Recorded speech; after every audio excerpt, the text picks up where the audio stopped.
हंसतारू जान हो रोतानी हम,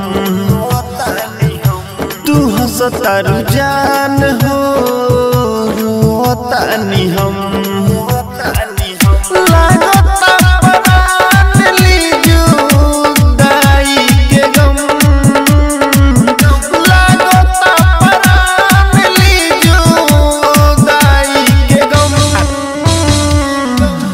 हंसतारू जान हो रोतानी हम, तू हंसतारू जान हो रोतानी हम,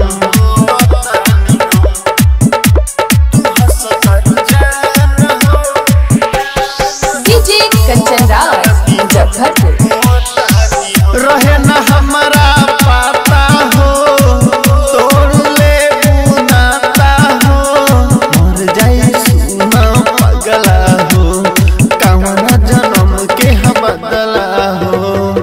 रहे न हमारा पाता हो तोड़ ले बुनाता हो, लागता कि जान ली जुदाई के गम, लागता कि जान ली जुदाई के गम।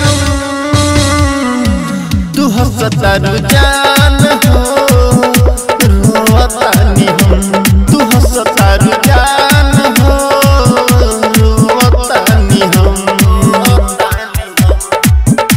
तू हंसतारू जान हो। डीजे कंचन राज मुजफ्फरपुर। पूछेला यार दिन अकेला हो कहेला कैलू खेला हो, राइटर रील भगरीत से शादी कैलू एगो हित से। पूछेला यार दिन अकेला हो कहेला कैलू खेला हो, हमर याद आई तोरा हरदम,